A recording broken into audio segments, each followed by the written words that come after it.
50 years ago, there were more than 500,000 lions in Africa. Today, there are fewer than 20,000.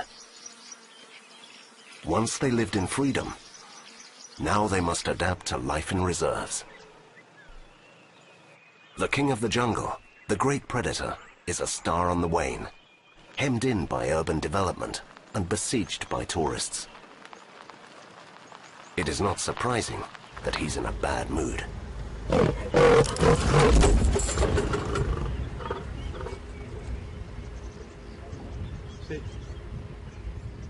His charge is futile. He has been cornered by an extremely dangerous rival.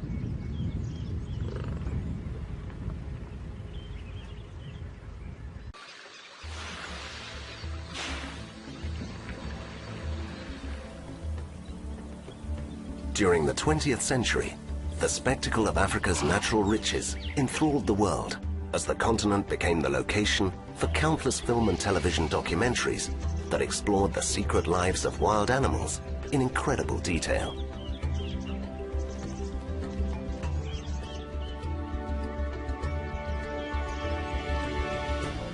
But today, not a single corner has been left undiscovered or unaffected by civilization. The population of almost 1 billion inhabitants doubles every 20 years, creating enormous pressure on wildlife as competition for land, fresh water, and food increases. Africa has 1,200 protected areas, covering 2 million square kilometers, just 9% of the continent's surface area. These tiny islands of wilderness are under ever greater pressure from development, which threatens to reduce them even further. At the beginning of the 20th century, few of the peoples of sub-Saharan Africa were agriculturalists. They lived by hunting, and the forests and the savannas were an endlessly replenished food store.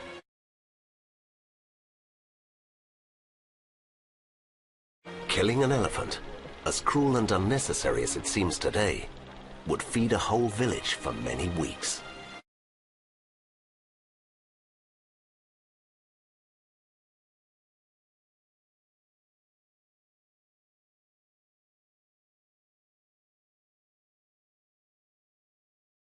In the 20th century, hunting as a sport, a leisure activity, and a business changed the balance between humans and animals.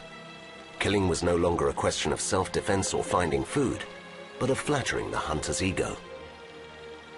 The big cats, especially lions and leopards, the most feared of Africa's predators, were the preferred targets. They were slaughtered in every corner of the continent.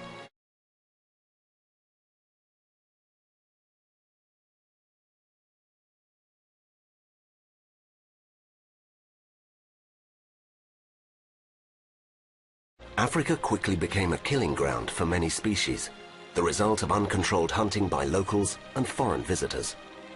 Nothing was done to check the race to gun down any animal and take home its horns, teeth, skin, or head as a trophy.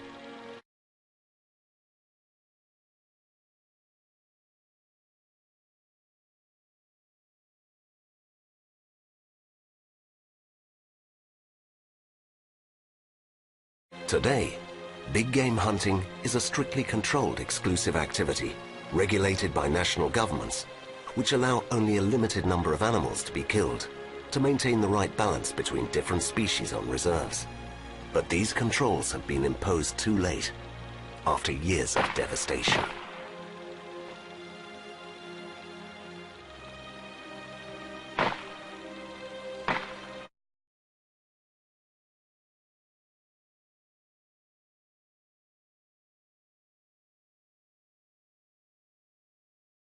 Mankind is the principal rival, enemy, and threat to all other species. The apex predator of Africa, threatening the very existence of the great carnivores of the animal kingdom, the lion, the leopard, and the cheetah, in a desperate fight for survival.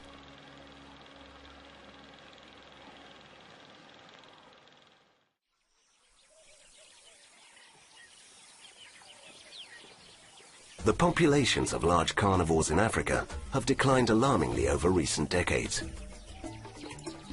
The relentless destruction of wilderness areas, the effects of poaching, and the hunting practices of farmers and herdsmen make it likely that big cats will soon disappear from most of their natural habitats to survive only within the confines of public and private reserves as part of controlled breeding programs that supply the tourist industry.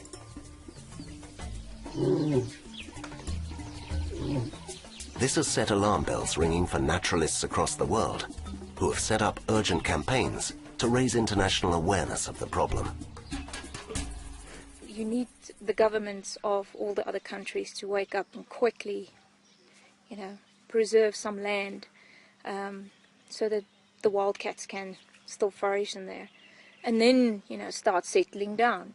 But you will have to do that. Otherwise, just open free roam? No, none. It will, maybe 10 years and it will be nothing left. If population growth continues in the world over the long run, there won't be space left for large predators. I think if we as a human species continue to reproduce at the rate we are doing, we will not be able to save enough areas for wildlife. That is the sad reality. The reality of it is that if we don't do something now, we are going to lose them. We are on the trail of a leopard and her cub in the Orindi Reserve in Namibia. She has been fitted with a tracking collar, which will enable us to find her among the dense vegetation.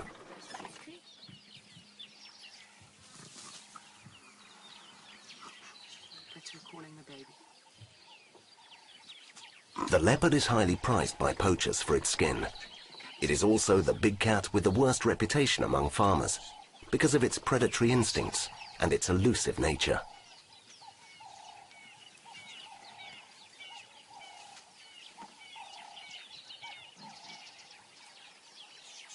Our visit does not irritate her, but she pays close attention.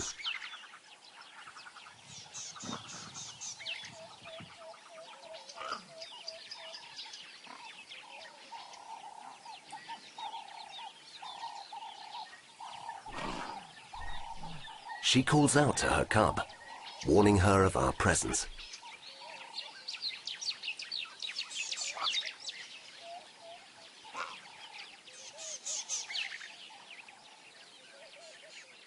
The team at Orindi has named the mother leopard Honey.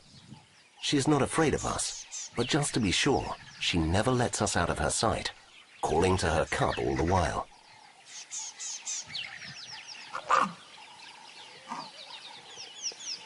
The cub is hiding close by. It can hear its mother, but for a long time will not come any closer, staying well out of sight of our cameras.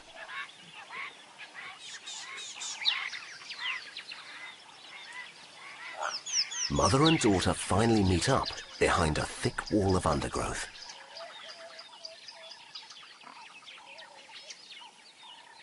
Female leopards that have given birth deliberately avoid males and other feline competitors, seeking out a safe territory where they can raise their young. Each leopard lives and hunts on its own home range, an area it knows intimately and which it will defend with its life. She had a territory right next door to where we are. She gave birth to the cubs. And what she did, she gave her daughter a piece of the territory where she grew up. So from where she was born, that's the piece of territory that she gave this daughter.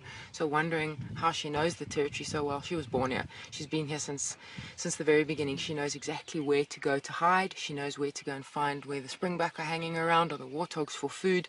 She knows every little tree, crack. If she needs water, she knows where to go. And the reason she knows it so well is she's been here since the day she was born.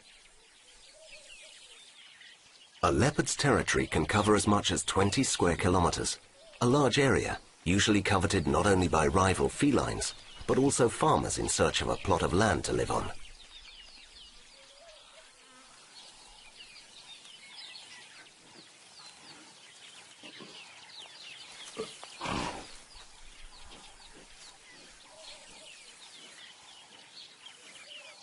Honey sets out to hunt.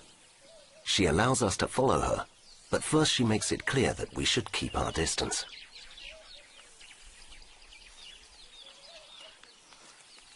The leopard is the stealthiest, most daring and independent of all the big cats. Its self-sufficiency and adaptability enable it to live in places where other predators could never survive. Wherever it goes, all its senses are alert to any smell, sound or movement that catches its attention.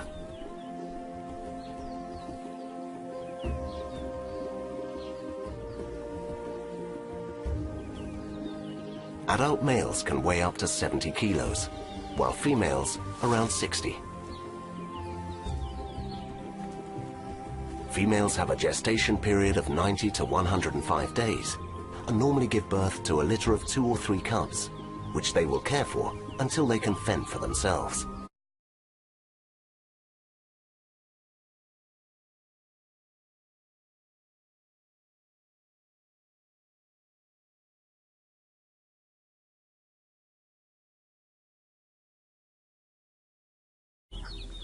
Leopard numbers are falling fast, but despite predictions of its imminent extinction, it is faring better than lions and cheetahs, thanks to its finely honed survival instincts, which drive it to find habitats that are as far from civilization as possible.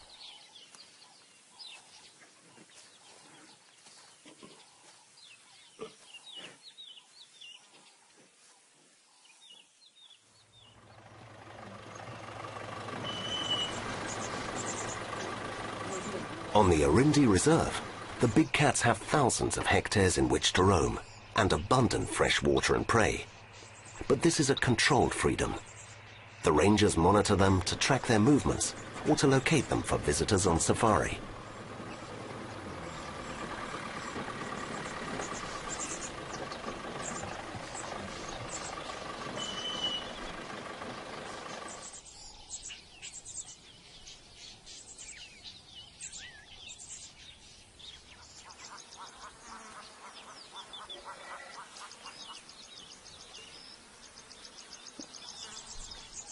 Lions are the most social of felines. Normally they live in large prides formed of related adult females with several cubs of up to 3 years of age, and 1, 2, or even 3 adult males, one of them the dominant leader.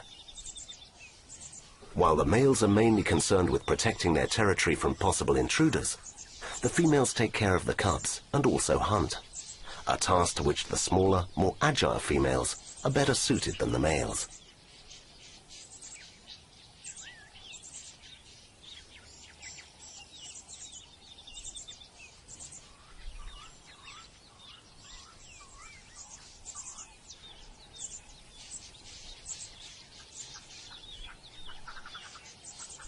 Whether hunting or caring for their cubs, the lionesses display a marked spirit of cooperation. Watching the tenderness they show their cubs, you would never suspect the aggression with which lionesses will fight to claim their share of a kill or to defend their pride.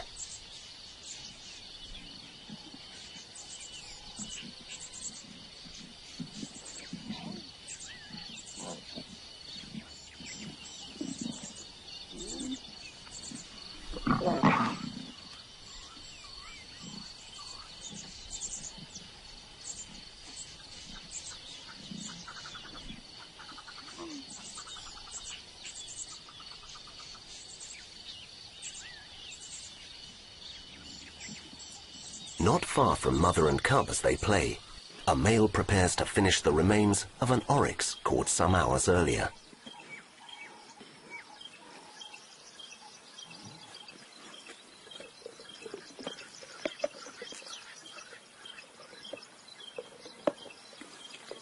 He allows us to approach and watch him eat from a distance.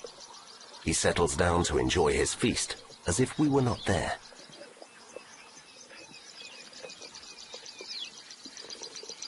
Lions will avoid conflict with humans as long as they have a habitat large enough to meet their needs for water, prey, and contact with others of their species.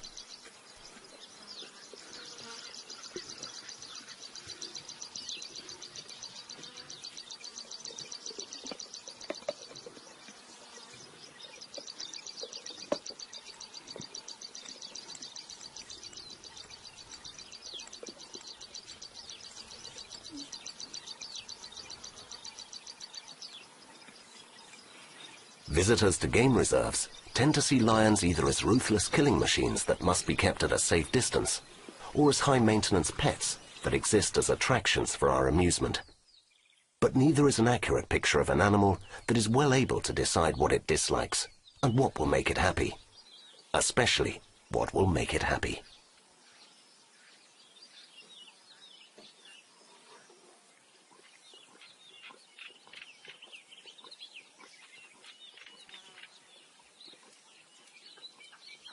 They want to live in freedom, in a pristine environment, with abundant hunting, a habitat in which they can survive without pressure.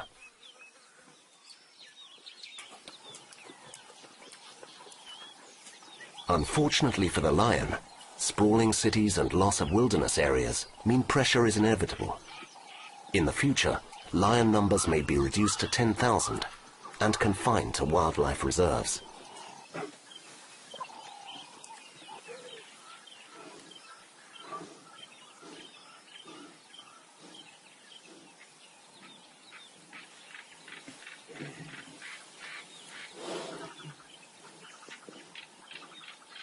He is blissfully unaware of it, but his reign is over. Africa still has wildlife havens that up until 50 years ago were home to vast numbers of animals. Habitat destruction, the effects of pollution and hunting have devastated the populations of these areas, and what were once whole colonies may have been reduced to a few breeding pairs.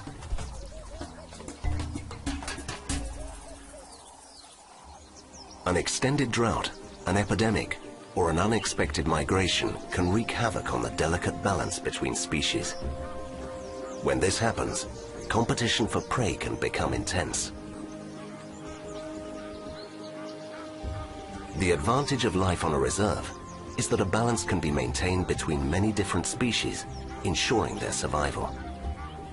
This is especially true for lions, leopards, and cheetahs, which face such an uncertain future.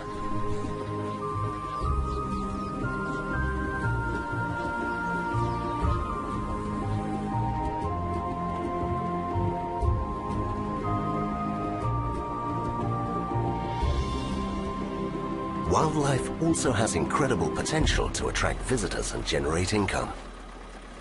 It is not surprising that many farms that once struggled to make a living raising livestock now operate as guest ranches, with wild animals as their main attraction.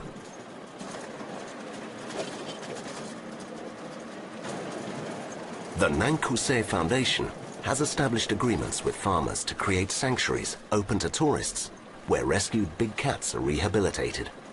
A positive initiative that brings benefits to all concerned. One of these sanctuaries is home to a cheetah famous for having killed 30 head of livestock in only 3 years. He is a large male that was the terror of local farms before he was taken alive.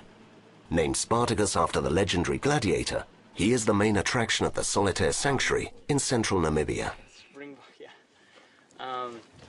When we get a cat that we want to release into the wild, we introduce it here first. It's called a soft release. And what that does is it allows the animal a chance to adapt to this environment before we release it into the wild. It's just like when you buy a little fish. You don't put it in the tank, you put it in a little bag, and you allow it to adapt before you release it into the tank. And so we're doing the same thing here. With other species like leopard, they're very hardy animals. You don't need to do this. But with cheetahs, we found that there was more successful releases when we introduced them into this boma before releasing them. And it's an amazing job. I love this. This is called radio telemetry with my antenna and my receiver. And I'm going to see where Spartacus is. He's one of our more aggressive cats. You hear that beep?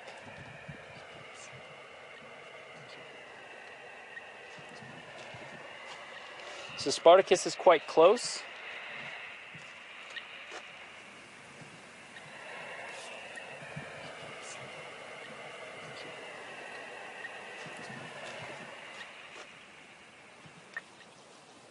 Oh, it's very close.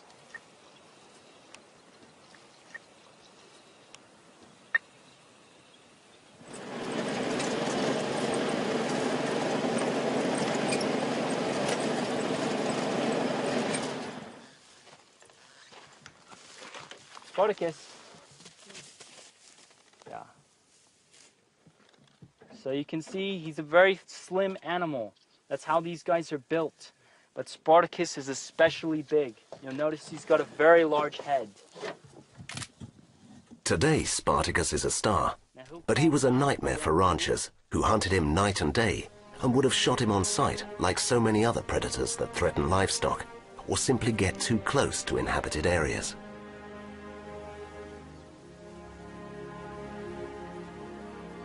And here we have some terrible traps. I mean, this is the classic gin trap. Whether it's a small one for a jackal or a big one for maybe a leopard and a lion's or even bigger, is you basically tie it to a big tree or wherever you can anchor it. You set it like this, close to the meat. So it's closed, so you set it, you open it up next to the meat, and when the animal actually comes to eat this meat, they tramp in it and they get caught. The biggest problem is, like for instance, this cheetah, the toe was cut off. So the toe came off and it survived, but it actually died of hunger long term. It even healed because he couldn't catch food so well. Yeah. This one, you want to see, this is a very typical one, handmade. You connect it with a mousetrap, simple mousetrap, to a string, the meat. You put a shotgun bullet in there. The animal pulls the meat and it sets it off, and the shotgun bullet goes out and blows the animal and sometimes misses him and also wounds him, and now you've got again an aggressor. In its 20 years of existence, the Africat Foundation has rescued and rehabilitated 1,000 felines. Where the teeth and the general health of the animals in captivity are done here. This belongs to the vets that help Africat. This is where they will basically come and try and deal with an emergency like a broken leg or an emergency, or the general health check is done in this little clinic. So it's a very small clinic, it's a very basic clinic, it's got the basic stuff, it's a clean place, it's where vets can really work. Most of this radio collaring is done pretty much in the bush so that you can get these collars on. After their rescue, most of the felines released into the park are monitored with radio transmitters. Biologists can follow their movements and get advance warning if they come too close to a farm, a village or a town.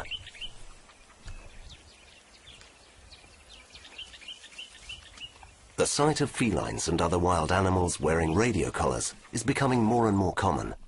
They're monitoring tools, but they also serve as protection against attacks by humans. Until recently, the collars were fitted with a simple VHS transmitter, but now they incorporate satellite GPS, so the animal's whereabouts can be tracked by computer. That's the type of collar we're looking at with that program.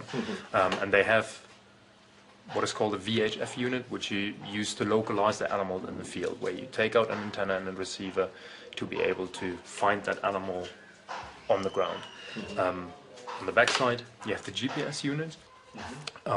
So every collar has this GPS unit, which in a preset schedule communicates with the satellites. For us, we do that on a daily basis, so that we can locate pretty much every released animal on any given day. That we can follow them closely to see, do they go into hostile farmland, do they stay on nature reserves, what precisely do they do, as you said, monitoring their activity as good as we can. And most of the downloads are here in Namibia, where that animal is. And then you'll see the whole path that that animal covered since we've released it. And that's one of the fantastic things about the collars, that you would find it very hard to follow that animal on the ground to document that type of behavior, whereas the collar gives you those data pretty much automatically. That's the area around just north of Sossusvlei, the Namib Desert, red sand dunes, and here would be the Naukluft Mountains.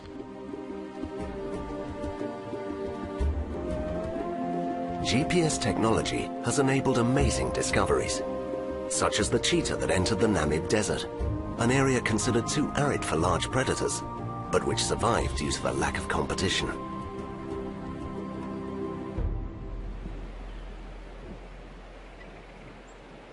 Not far away, the biologists from the Nankuze Foundation want to replace another cheetah's old radio collar with a new GPS system. They want to know whether this individual also goes into the desert, and for how long. To change collars, they need to immobilize her with a tranquilizer dart. The dart must deliver the correct dose to avoid unwanted side effects. We're going to immobilize her, and the previous time that I immobilized this cheetah, the dose wasn't high enough. I underestimated her weight. So this time I'm going to give a little bit higher dose, because we have only one shot. If we miss, we have trouble. So we can't miss today.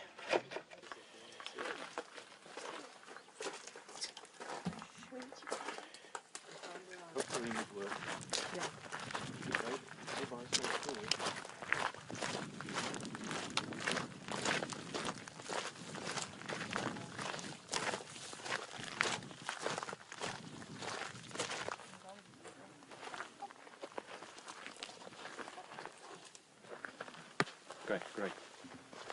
That's great.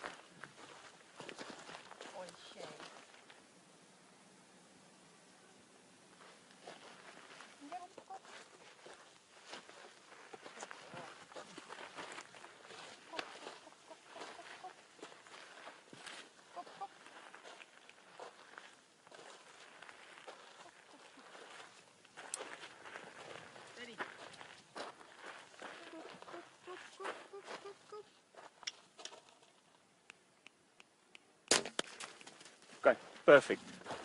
Absolutely perfect.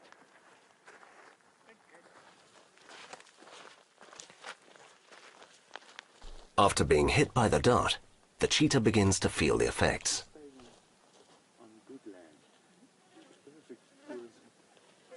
Natural, but yeah, he said no. One of your vehicles out. The biologists wait for a few minutes to ensure that the animal is completely immobilized, so they can safely approach her and replace the old collar.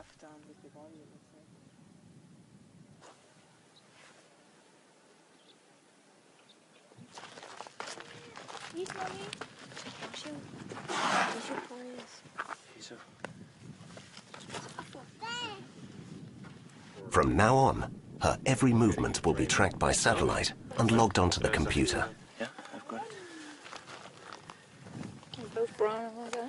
They look very similar. Just do it then, Mike.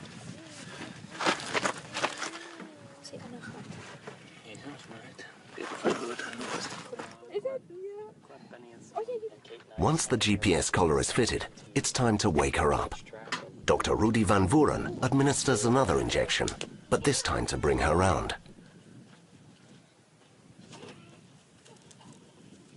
Now you got the muscle. Especially if an animal has kidney disease or liver disease, you have buildup of the drugs. So you must be careful.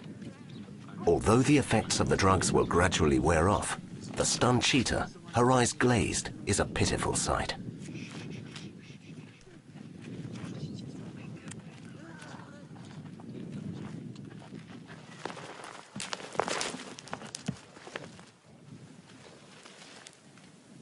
The biologists stay close by to check that all is well.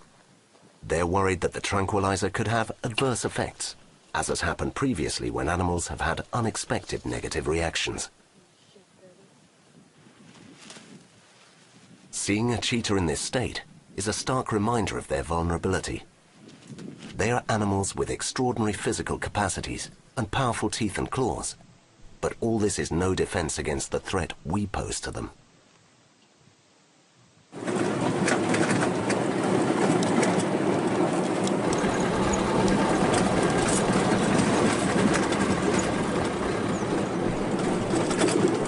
Farmers on land neighboring the Etosha National Park have notified the authorities and the Africat Foundation that 3 male lions have escaped from the park, entered their land, and killed one of their cows.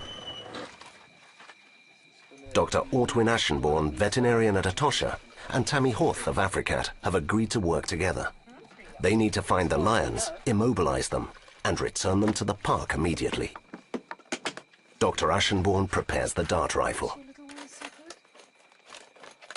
The 3 lions are a real danger. Once they've got a taste for cow meat, it's unlikely that they'll leave the restaurant of their own volition. Myself, it's got like a normal, like headphone. It's going to be a long night. Don't know. Let's have a look. The farmers have given the conservation groups 24 hours to remove the escapees. When this time is up, they will shoot the lions.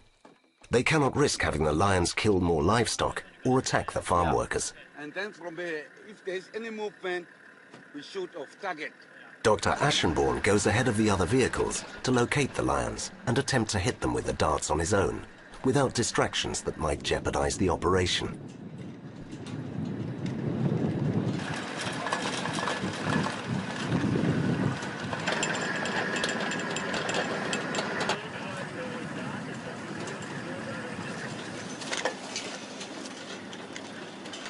Once he has successfully immobilized all 3 lions, he lets the other vehicles know they can approach safely.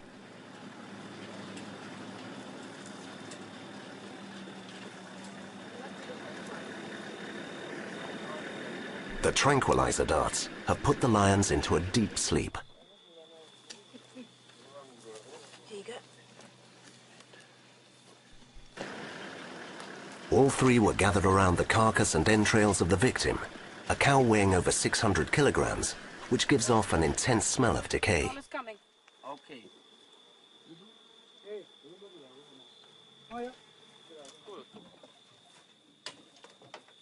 The lions are completely unconscious, oblivious of the activity that surrounds them.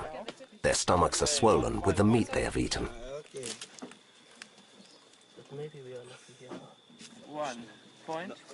Ashenborn makes the most of the lions' immobility to examine them and to take blood samples. He will return them to the park, but thinks that if they've escaped once, they will try it again. He fits them with radio collars so that they can be easily located. Yeah, we're going to put a collar on. Yeah, I think And so. then where we're going to drop them. I think no more. Or maybe rattle. The process is repeated with the other 2 lions. En is klaar terug hierso. Ja, is not big. Dat moet een beetje ver gaan lei. Ons gaan een bietjie ver lei. Ja. En dan soek ons bietjie van hierdie hare. They must work fast. The dose of tranquilizer will keep the lions under for around 2 hours. But this is too short a time for everything that must be done tonight. Ons moet dan die kar 'n bietjie naby bring. Dokter, ek ken mos. My collega sal die kar bring. Okay. Okay. Lions have a highly developed sense of direction and ability to recognize landmarks. They roam great distances without getting lost. When they're on the move, they take in visual and sensory data and store it in their memory forever. To stop them finding their way back to the farm, they will be dropped in the park, but as far from here as possible, to make it harder for them to find their way back. Okay, 1, 2, 3. Okay. Alright. Okay, 3,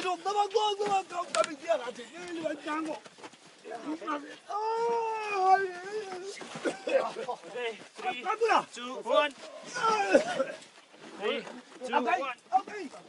These 3 adult lions from the Etosha National Park were lucky enough to be located in time by the conservationists. A few hours later, the farmer's deadline would have elapsed, and they would have all been shot.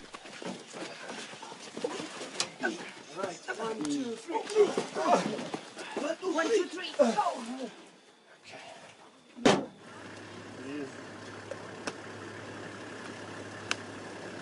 Sleeping. Sleeping. Can he reach the limit bin? We can reach the limit pins. Okay. Let's see the one behind you. Yeah.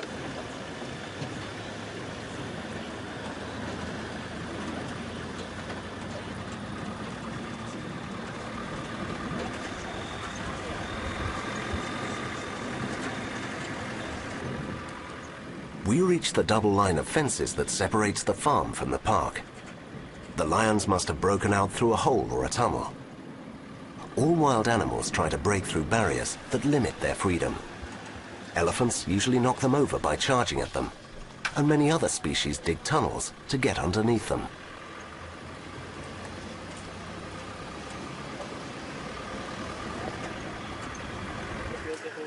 The convoy stops from time to time to ensure that the lions are still unconscious and administer more tranquilizer if necessary. Yeah, that one. That's that one. Yeah. They will stop every half.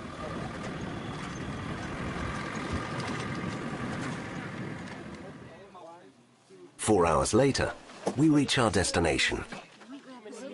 Loading the lions and unloading them again are labor-intensive operations. Got him? You can let him down right there, but slowly. There we go. There we go. Very nice. Very nice. Slowly. Okay. Wie is wie draai je die kaart? Ja. It's your card. Ja. Just turn it around. We are more than 250 kilometers from the farm, deep inside the park. Yes, I don't know, Doctor. Dr. Ashenborn prepares the reversal dose to bring them around. 10 minutes later, they will open their eyes to find themselves in a place they have never seen before. Yeah, whichever, whoever.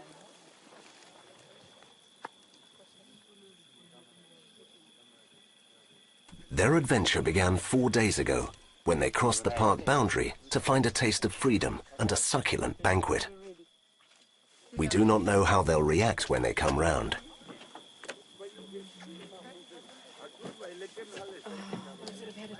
Two of them had a chopper. Take them a little bit longer.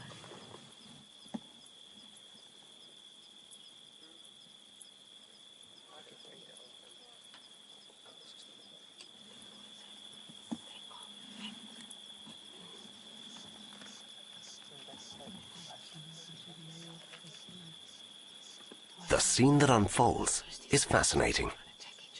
We see proof of these animals' high levels of intelligence and awareness. They seem fully conscious of their condition, of the new place they find themselves in, and of what has happened to them. As soon as they find their feet, each lion looks for its companions, communicating with them and checking up on them.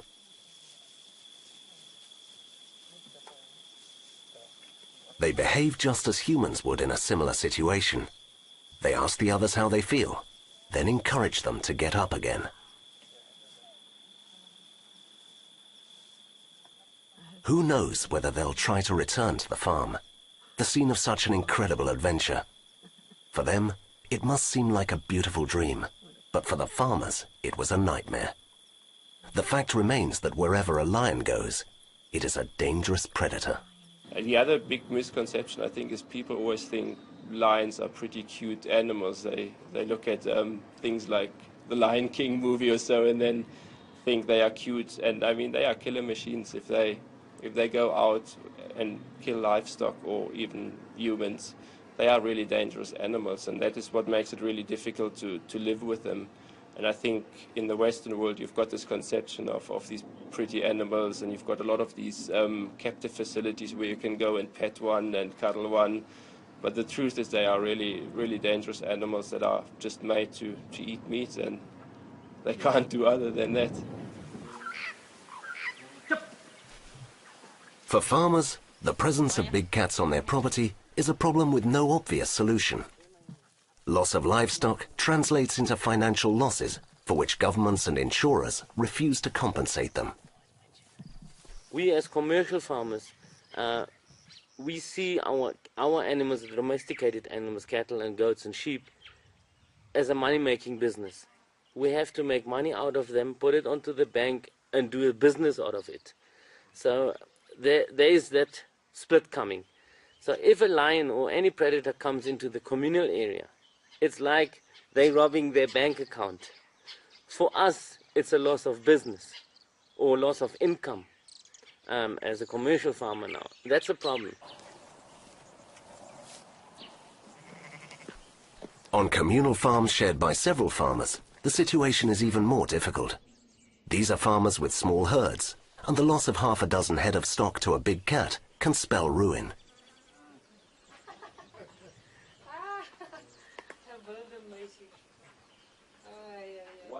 This is the home of a family that was unlucky enough to lose their entire herd overnight.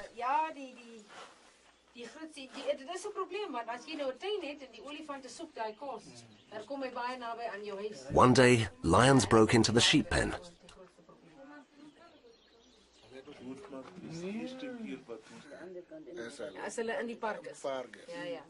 The Africat Foundation raised money for the family to buy 6 lambs and so restart their business. This has helped them to get back on their feet But in this area, there seems to be no long-term solution to big cat attacks. It's not surprising that these farmers do not share the views of many conservationists and fanatical defenders of animal rights. This man knows what he'll do next time he sees a lion near his property. He will shoot to kill. So in most cases, lions are found in groups. And of course, that's the fear factor, because they're much bigger. On a one-on-one basis, if you were to try and defend yourself or protect yourself from a lion, the chances are pretty slim that you're going to survive, because it's such a big animal, and because they're usually in a group. Now, for a farmer to have a group of lions, some sub-adult males, let's take a small pride. An adult male of about 210, 215 kilos, a few females of about 120 to 160 kilos, and some sub-adults. So say you have a group of about 9, 10 animals on your property. It's daunting. And at the back of your mind, you know, how many head of livestock am I going to lose? So that's the one thing. Now, when you want to try and protect your livestock from lions, most importantly is you need strong and very high bomas or kraals. To protect your animals inside, strong so that they can't stampede out if they get afraid, and high so that the lions can't jump in. And of course the base has to be strong so they don't dig in. So that's your lion. And it's very, very difficult to farm livestock with lion on your property.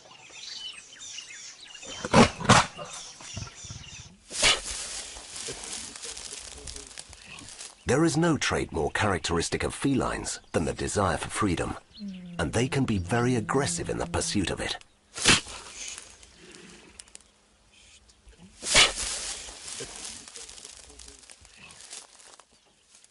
The cost of freedom is often their own life. Conflict with humans has no other outcome. Though the size of the cage may vary, the only future on the horizon for these animals is captivity. The question is how you handle predators in captivity. It starts with the size of enclosure you provide them. The larger the enclosure, obviously, the less contact you will have with that predator, because they're naturally avoiding human contact. For ambassador animals that are orphaned, for example, or injured, human contact is often maintained to keep them in a tame or semi-tame state. And that will reduce stress, because the animal will get habituated to that type of contact. In cases for releasable animals, you want to minimize human contact to a point where you don't actually have any contact with that animal, and you want to provide them with the largest possible area in captivity, so they can still exercise their ecology as much as possible, although in a limited area, but also to not get habituated and to not experience stress. An animal deprived of its freedom is always susceptible to stress.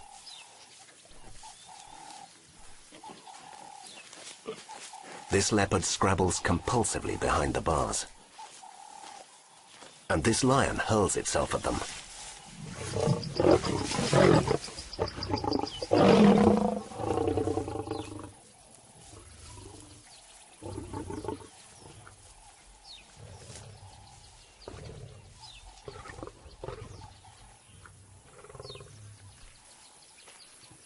In these circumstances, getting too close to a lion is highly unadvisable.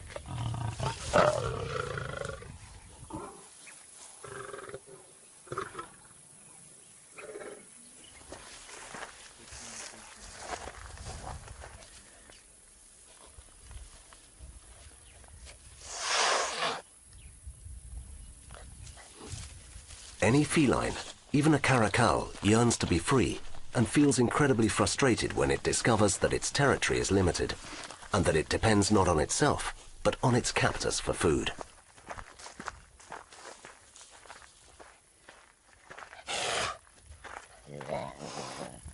So I think it's very important, and one of the keys to conservation is adding more land to the conservation areas that are existing. But one of the most important factors for this, I really believe, is that people must be incorporated. Farms must be incorporated. Livestock must be incorporated. We all need to learn to live together. And the key is, as we were talking previously, is conservation, which is connecting up all the aspects of Africa, every single piece of it, and helping it to function together. The main challenge for conservation groups is to help people understand that it's possible to live alongside the big cats if we give them space and understand their needs and instincts.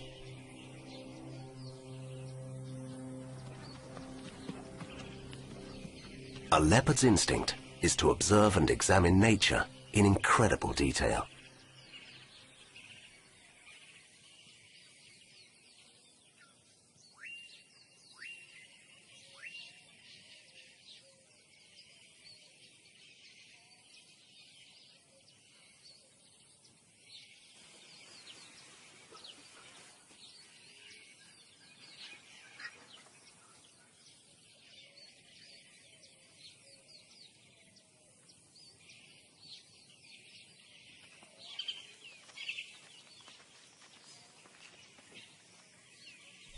Even when it's taking a stroll, apparently relaxed and detached, a leopard notices everything going on around it.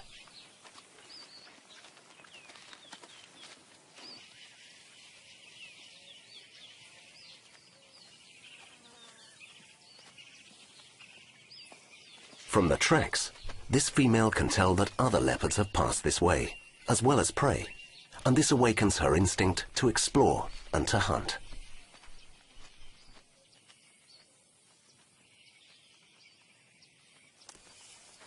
She plunges into the tall grass. There's no way of seeing what is up ahead, so she relies on her extraordinary sense of hearing. She knows what's on the other side.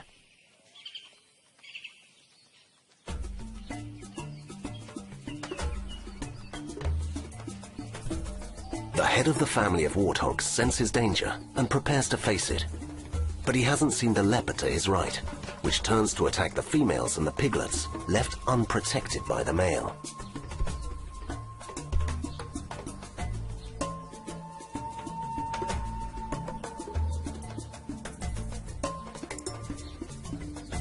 The leopard is an astute hunter. She has distracted the male just long enough. He will not make it in time to prevent her catching one of the piglets.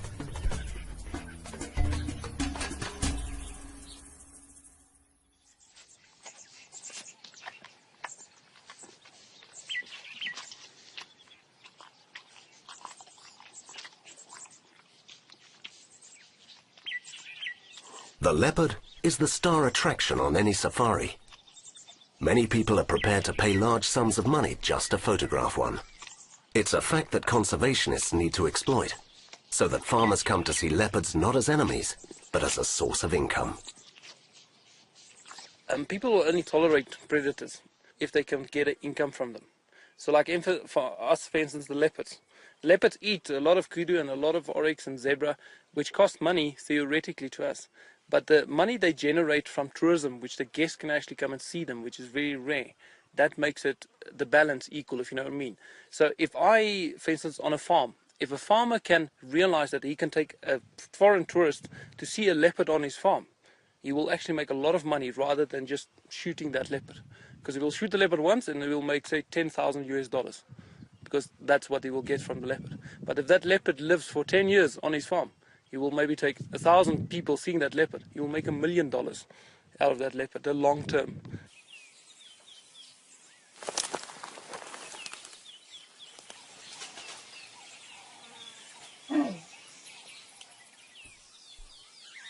This female climbs to the top of a tree to call her cub, a young male. The mother is unafraid of us, but the cub is not convinced and daren't come any closer.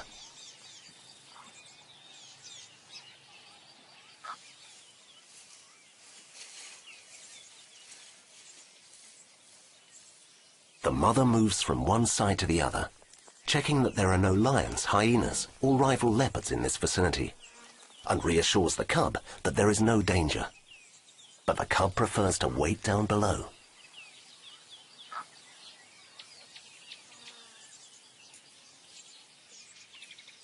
The mother is used to our presence, feels no anxiety, and relaxes on her favorite branch.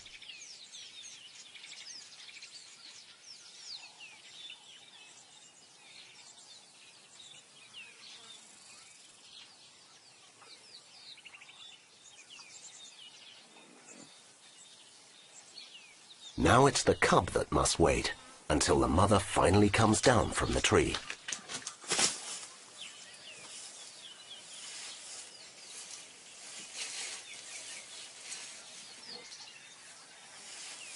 They walk together.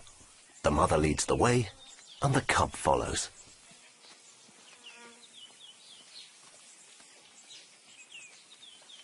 Mother and cub exchange sounds, growls, silences, and eye contact in a private language that is unpenetrable to us.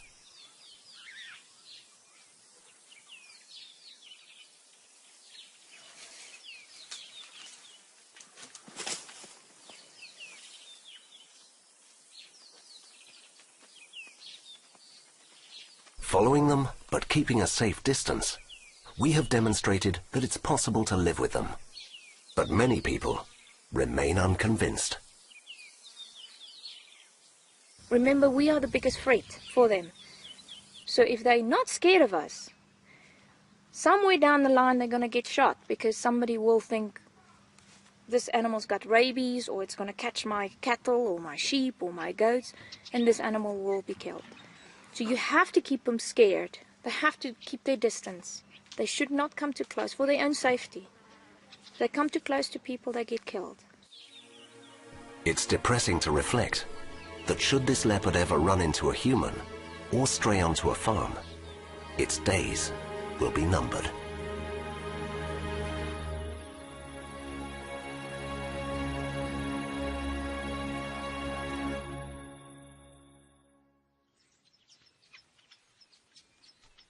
These two brothers were found as orphaned cubs. They live in a fenced enclosure of 5 hectares and dream of regaining their freedom one day. If they're lucky, they will be released into a large reserve, but otherwise they will remain confined until they become irritable and aggressive.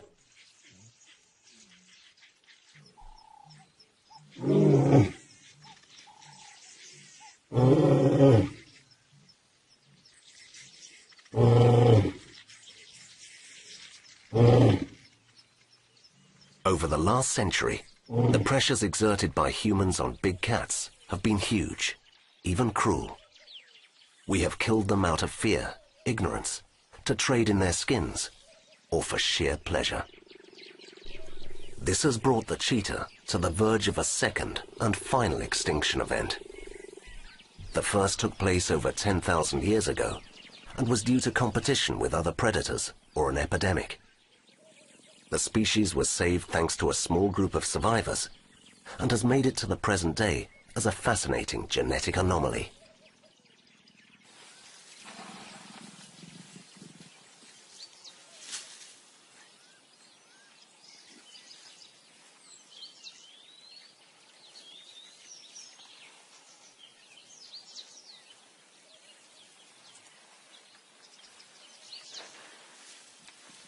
As well as being a dangerous predator, a leopard can be as playful as a cat. It is not always an animal to be feared. Most of the time it wants nothing to do with humans. All it requires is a territory on which it can live, hunt, and find a mate.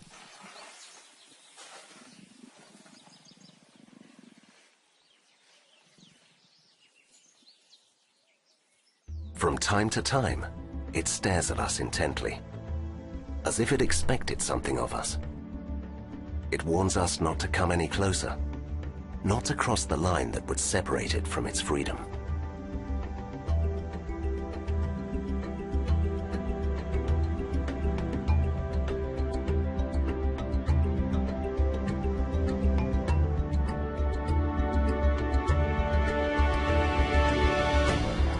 The big cats need this freedom, but there are few wild habitats left for them to live in.